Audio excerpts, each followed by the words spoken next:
Թական իշխանական վախերի ցուցակը առաջին օրից հայտարարել ենք, որ այս իշխանությունը ունի աննկարագրելի, անբնական վախ Սամվել Կարապետյանից,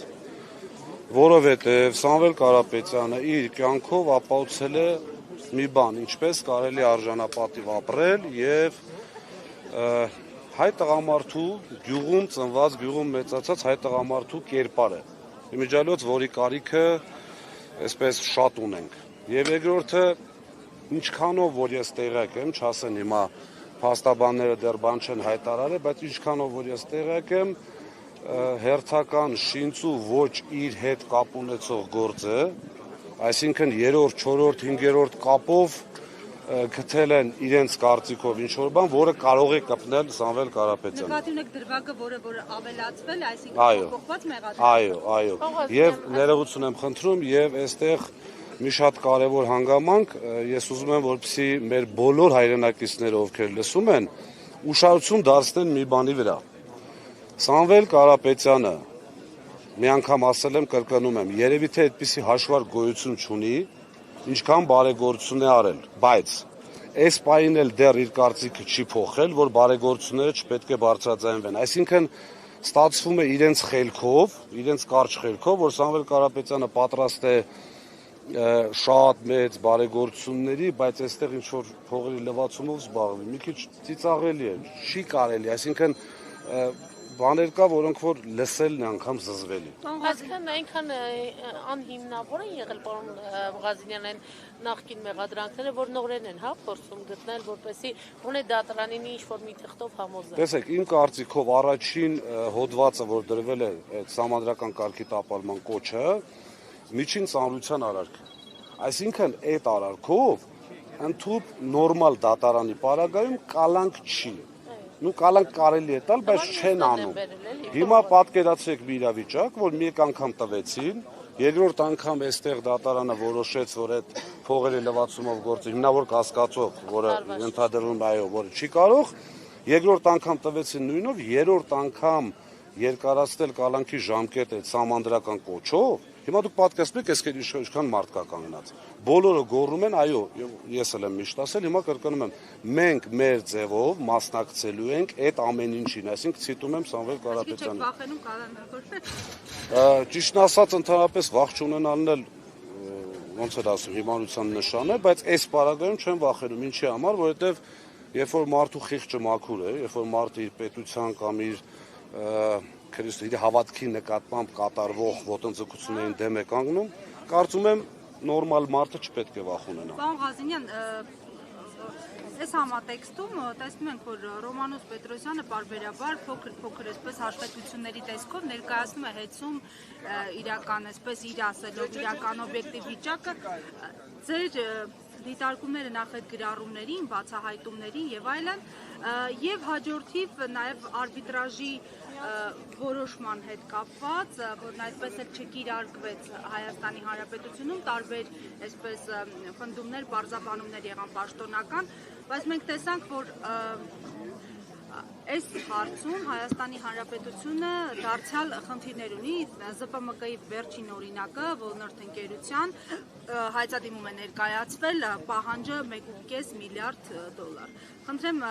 սրա համատեքստում անդրադառնանք նաև հեծի դեպքին։ Եթե հիշում եք, 1-1.5 ամիս առաջ ես առաջարկեցի, որպեսզի կազմակերպվի բանավեճ, քննարկում, անունը թող իրենք դնեն, հմեկով ուղիղ եթերով։ Ես, հանձնաժողովի նախագահ Մեսրոպը եւ կառավարիչը։ Եկեք ֆիքսենք, որ ամիս ու կես է որևէ լուրջ չկա, ես այդ էջ ուզում եմ փակել, ուղղակի ֆիքսելով, որ վախեցան, չեկան, որովհետև երբ որ բաց ես թողում, իրենց թվում է, թե դե բաց է, մի օր կհամաձայնվենք, մի օր չենք հավի, ֆիքսում ենք, որ վախեցան, փակում ենք։ Երկրորդը, եթե մարդ բան է ունենում ասելու, իր էջով չի նստում գրում, երկրորդ կարծիքը չլսելով, չգիտեմ, գիտեք, տարիներ շարունակ մենք պայքարել ենք նման երևույթների դեմ։ Հիմա արդեն 3 ամիս է իրենք են կառավարում։ Եվ այսօր բերում ասում են, գիտեք, ինչտեղ սենց եղեն, դեռ նենց ա եղել։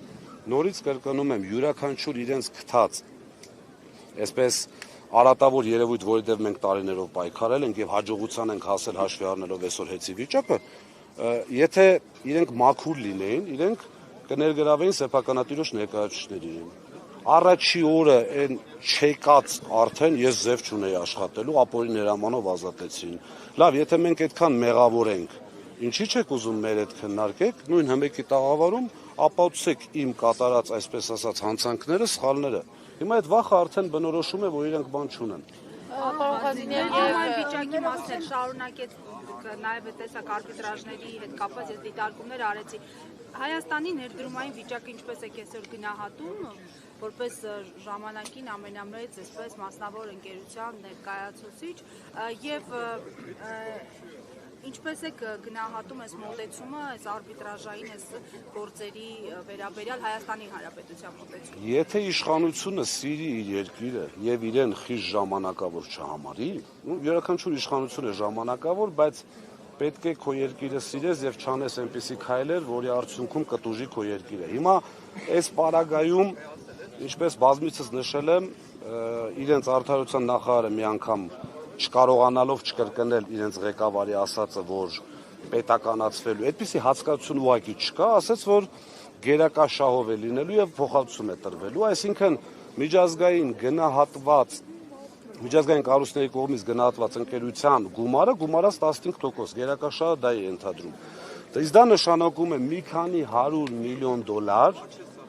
պետք է վարկային պարտավորությունները վերցնեն պետական երաշխիքով եւ մի քանի 100 դոլար վճարեն Սամվել Կարապետյանին, այսինքն ստացվում է մի այսպես կմահաճույքի կամ վախի պատճառով պետությունը ընդամենը չեմ ուզում հիմա կոնկրետ թիվ ասեմ, որ չասեմ չգնահատած վիճակում թիվ ասում, բայց հավատացեք շատ մեծ թիվ է։ Ինչ վերաբերում է արբիտրաժին, այս քայլերով արդեն նվազել են միջազգային ներդրումները, ավելի են նվազել, որովհետև կրկնում եմ, չի կարող նորմալ գործարար, որը միջև իր ներդրում կատարել ուսումնասիրում է տվյալ երկրի օրենսդրությունը, ուսումնասիրում է տվյալ երկրի իշխանությունների պահվածքը, չի գալու այստեղ ներդրում անի, հավատացած եղեք, բացի մեր կողմից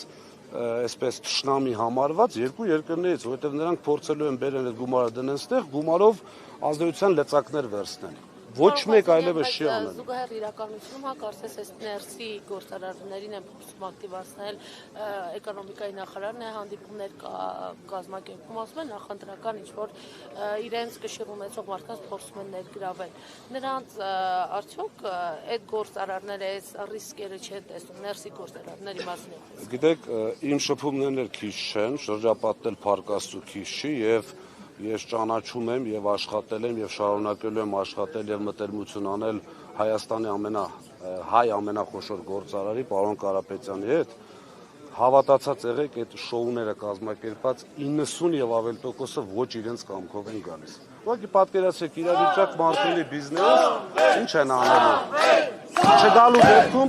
լծակներ են կիրառում մարդկանց պատժում։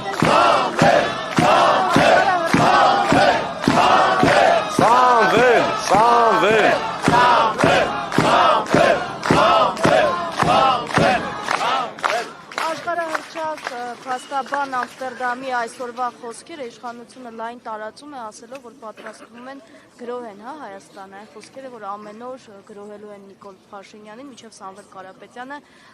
ազատ չարձակվի։ Ինչ կարող եք այս առումով ասել եւ նաեւ մասնագիտական առումով ինչ է նկատի ունեցել։ Այստեղ միայն իրավական տարրերն է նկատի ունեցել, թե նաեւ նկատի ունեցել, չգիտեմ, քաղաքական գրոհը, այլ գրոհ։ Եթե պարոն Ամստերդամը լիներ մոջահեդ, կհասկանային գրոհել ինչ նկատի ունի, երևի թե հայերեն այսպես չակերտների մեջ ասածը չի ասել, ստացվելու է, որ այսինքն ինչ է անելու պարոն Ամստերդամը, իրավական ճանապարհով, այո, գրոհելու է, ինչ կա դրա մեջ։ Այդ պարագայում յուրաքանչյուրի իրենց խոսույթների մեջ, իրենց, այսպես ասեմ, քրեական օրենսգրքի հոդվածները չեն հերիքի, արդեն չեն հերիքում իհարկե, բայց ընդհանրապես չեն հերիքի։ Երկրորդը պարոն Ամստերդամը ըստ երևույթին գիտեք ինչ վիճակում է, իրենց չեմ ճանաչում, չեմ խոսել, որպեսզի չասեն այսպես այնպես, բայց իմ կարծիքով լինելով ուժեղ իրավաբան, լավ իրավաբան, բազմաթիվ պրակտիկայում փորձեր ունենալու երևի չի տեսել այսպիսի բան եւ մարդու մոտ հասկանալու խնդիր է։ համակարգը։ Նորմալ է, չէ՞, երբ որ մարդը 30-40 տարի զբաղվում է փաստաբանությամբ եւ այսպիսի աբսուրդ չի տեսել։ Դե այսինքն այսպիսի աբսուրդ չտենալով այդ մարդու մոտ արդեն, գիտեք, մեկ-մեկ ինձ մոտ էլ հարցազրույցների ժամանակ Փառք Աստծո բարապաշարս փոքր չէ, բայց իմ մոտ էլ է վերջանում եւ սկսում ես արդեն ինչ որ փորձում ես կառավարել, բայց սկսում ես արդեն ոչ։ Մամուլը, եթե ավարտեցի, մամուլը գրում է, որ հեծի աշխատակիցներին չեն թողնում մասնակցել այս եւ նմանատիպ այլ հավաքների միջոցառումներին։ Դուք որպես հեծի նախկին տնօրեն նաեւ վստահաբար ինչ-որ կապեր եք պահպանում, կան ասեկոսներ ձեզ հասնում են խոսակցություններ այդպիսի դեպքերի իրավացի լինելու մասին։ Քիչ առաջ այստեղ հեծի անվտանգությունից էլ մարդիկ են եկել են գույքագրեն, թե ովքեր են եկել։ Իհարկե, այսինքն ես զարմանում եմ, որ դուք զարմանում եք։ Դուք հարցրեցիք ինչ եք եկել, պարոն Ղազարյան։ Չէ, կարող մի քիչ կոպիտ տնեի, դրա համար չհարցրեց։ Մեր նախկին աշխատակիցն է, որը եկել է այստեղ գույքագրի հասկանատենը ով է եկել, ով չի եկել։ Իսկ ինչ վերաբերում է։ Գիտեք,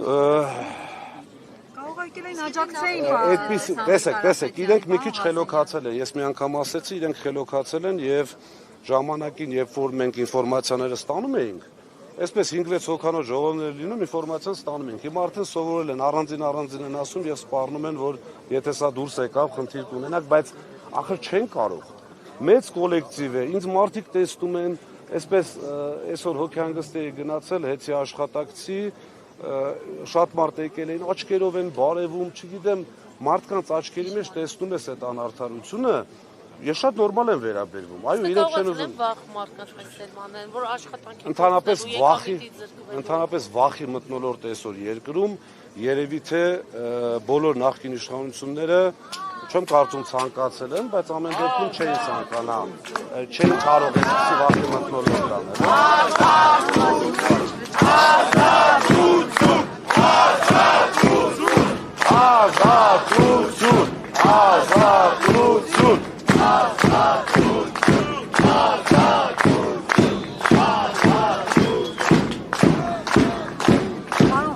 Ձեր վերջին ասուլիսում դուք հարցադրումներ էիք որոշակի հնչեցրել եւ խոսելով հատկապես Սարիկ Մինասյանի հայտարարությունների մասին, շատ ծանր էր տարել եւ ասել էիք ստի, ինչպես գիտեք, Facebook-ում ավելի շատ այսպես տղայական ռազվորկայի նման ձեզնից հաշիվներ էր պահանջում, մասնավորապես ասես գրել է դրան ասեք, որ հեծի ներկայիս վիճակի բացահայտումներից հետո պատասխան ունի տալու Տաշիրի սեփականատերերին, վերջինների սեփականության հանդեպ այդքան չակերտավոր սրտացավ լինելու համար, պատասխան ուզողը դու չես, դու պատասխան տվողն ես, պատասխաններ եք տալու դուք։ Մի քիչ ոնց ասեմ, այն ժամանակ այդպես պրովոկացիոն հարց հնչեց, անդրադարձա, բայց ես իրեն անդրադառնալը իմ հեղինակությունից ցածր եմ համարում։ Ուղղակի նորից, գիտեք ինչ, այսպես ընդհանուր ասեմ, լավ, տղամարդը երբ որ բերանից խոսք է հանում, պետք է կատարի կամ ներողություն, ու ապացուցի կամ ներողություն խնդրի։ Ասել է, որ այնտեղ կան մարդիկ, ովքեր անվճար հոսանքից օգտվել են, այսպես ասած լավ տղաները, թող հրապարակի, եթե ոչ տղամարդու համար էլ է, ընդհանրապես մարդու համար սխալվելն էլ է նորմալ։ Կարող է մարդը ասել, գիտեք ինչ, կներեք ինֆորմացիա սխալ էր։ Տղայական, որ ինչ է լինի, տղայական ճանապարհով ես մի բան պատասխանեմ, տանեն նստացնեն, ինքն էլ ուրախանա։ Բայց ինք ասել է ցուցակը կհրապարակի։ Ուրա։ Եսի մասում կհրապարակի։ Դե հրապարակի, մենք էլ ուղարկենք մարդկանց, տեստենք, եղել է այդպեսի, որովհետև այդ ցուցակ հրապարակելն է շատ, հիմա Ռոմանոսն էլ չէ ուզում անտայ։ Ինքն էլ է շատ այսպես բաներ հրապարակում։ Զինվորական մասի վրա 8500 կիլովատ հավելակում։ Եղբայր,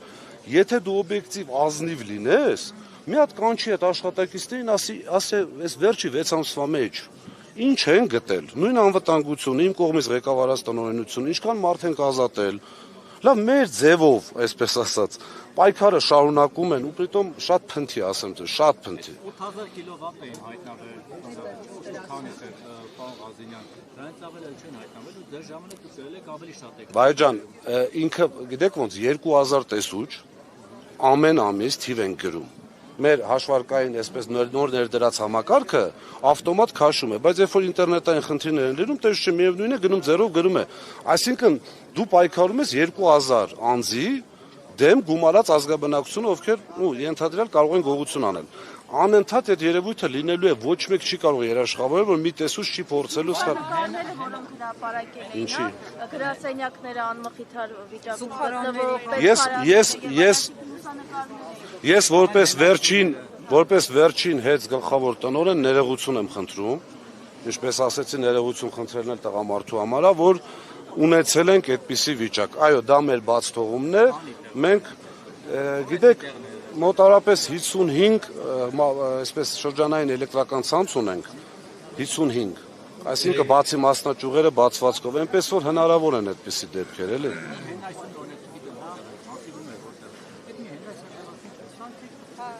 Բայ ջան, երբ որ ասենք տասնյակ հազարավորներ փոխվել են, հիմա մի հատ այդտեղ դրած չէ, նորից եմ կրկնում, տղամարդավարի ազնիվ լինելով, չէ, եթե իրենք ասեին, գիտեք ինչ կա, այս 10 տեղը 20 տեղը փոխվել է, չգիտեմ, կամ 100 տեղը փոխվել, այս մեկը չէին փոխել, մենք ասենք այո, չենք հասցրել, բայց բերել ներկայացնել, որ ոչ մի բան չի արվել։ Դուք էլ գնաք օրինակ փոխածները նկարեցիք, որ մարդիկ տեսնեն, որ մենք փոխել ենք, մարզում փոխել ենք համար։ Ճիշտ ասած, ոչ միայն, ախր մենակ հենասյուների խնդիրը չի, մենք բազմաթիվ ենթակայաններ ենք բան արել, վերակառուցել, վերանորոգել, շատ։